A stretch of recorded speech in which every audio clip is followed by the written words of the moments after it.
Истоки армянского терроризма уходят вглубь истории, во времена, когда разнузданные банды дашнаков с невиданной жестокостью расправлялись с ни в чем не повинными людьми только за то, что они были тюрками, мусульманами. Варварские набеги дашнакских банд на Нахчеван, Зангезур, Карабах, геноцид в Баку, Шамахе, Губе в начале прошлого столетия оставили после себя кровавый след, который к концу века протянулся до Хаджалы, Агдабана, Городаглы, Балагая. Все это страшные факты, которые невозможно стереть, как бы это ни пытались это сделать армянские псевдоученые. Чудовищные преступления охватили в начале 20 века и Туркестан, где в 1918-1919 годах дашнаков учинили неприкрытый террор. Успех большевистской революции в России стал предтечей захвата власти и в других регионах бывшей империи, в том числе в Туркестане. В качестве противодействия на Всемусульманском съезде в Коканде было объявлено создание туркестанской автономии. Однако попытка создания в Средней Азии национально-демократического государства потерпела неудачу. Правительству катастрофически не хватало стратегических ресурсов, продовольствия, оружия. Этот и другие факторы поставили коканское автономное правительство лицом к лицу с серьезным противником, который, не преминув воспользоваться ситуацией, объявил правительство вне закона. Любые признаки сопротивления своей власти большевики уничтожали на корню, прибегая для этого, как и во многих других случаях, к опробованной тактике. С одной стороны, используя лояльные им силы, они спровоцировали внутренние распри, с другой прибегли к услугам карательных отрядов. И главным элементом здесь стали вооруженные банды армянских дашнаков. С началом революции партия Дашнак-Цутюн, занимавшаяся, в том числе, переправкой оружия из России для своих соплеменников в Восточную Анатолию, выставила свои вооруженные отряды и в Ферганской долине. Прикрываясь идеями справедливости, равенства и всеобщего блага, армяне сделали свой выбор в гражданской войне, влившись в ряды Красной армии. Они стали жестоко расправляться со слабым и неорганизованным мусульманским ополчением. Очень скоро власть в Коканде и окрестностях перешла к хорошо экипированным вооруженным армянским бандам. Большевикам дашнаки представлялись надежной опорой революции, вследствие чего армянские отряды получили полную свободу действий.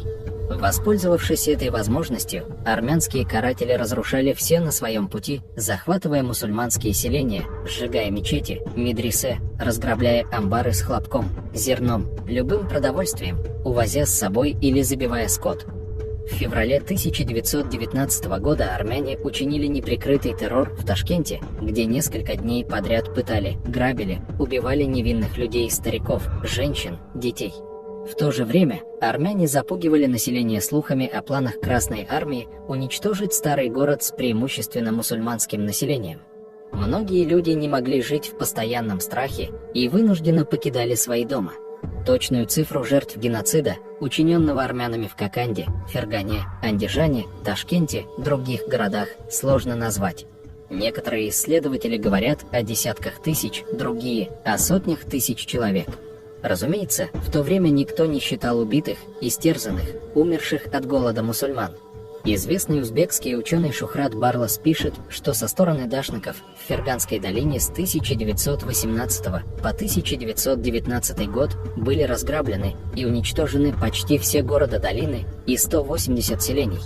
В Коканде за 3 дня было убито 10 тысяч мирных жителей, в Маргелане 7 тысяч, в Андижане 6 тысяч, в Намангане 2 тысячи, в местности между Базаркурганом и Кокандом 5 тысяч мирных жителей.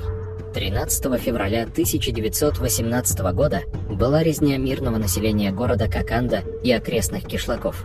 Дашнаки в течение 3 дней убивали всех мусульман, имевших несчастье встретиться им на пути, грабили их дома и лавки.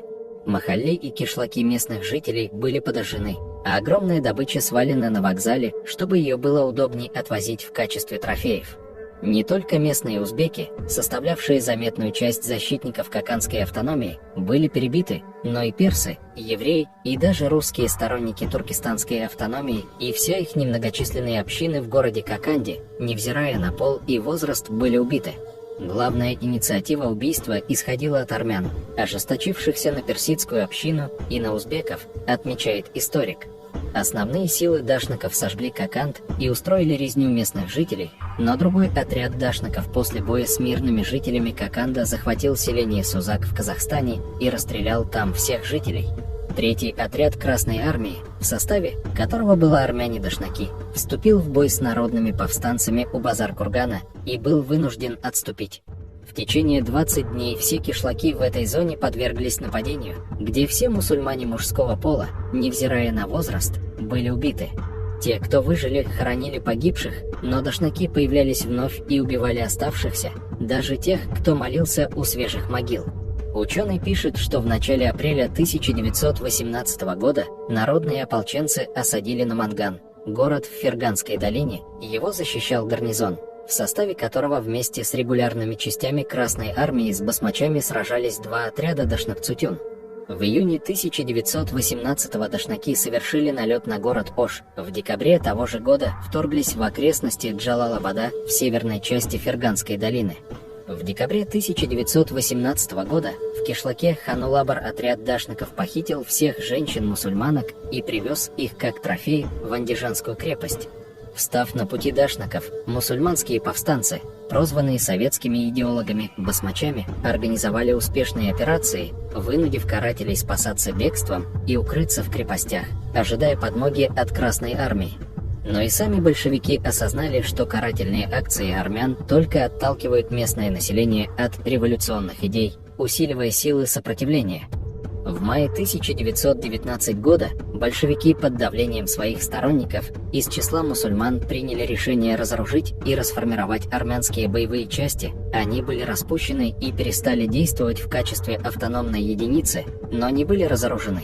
Следующим шагом стал распуск партийных ячеек партии Дашнак-Цутюн в Туркестане. Но так же, как и в случае с разоружением, большевики нашли промежуточное решение, и упраздненная дашнакская организация возродилась под названием «Армянское братство». Таким образом, несмотря на расформирование армянских боевых отрядов и устранение наиболее одиозных персонажей, армянское влияние в Средней Азии сохранилось и в последующие годы. Советская историческая наука замалчивала преступления армянских националистов в Туркестане, переложив их на белогвардейцев и басмачей, которые, как стало известно гораздо позже, на самом деле были простыми людьми, объединившимся для самозащиты от злодеяний большевиков и армянских вооруженных банд. Истинным же виновникам всех этих бесчинств долгое время удавалось оставаться вне поля зрения. Многие годы Армения требует от мира признания надуманного геноцида армян, но почему-то не желает ни раскрывать архивы, потому что они докажут всю фальшь этих инсинуаций, не признавать собственные кровавые преступления против человечности, акты геноцида против невинного мирного населения в Азербайджане, Восточной Анатолии, Средней Азии.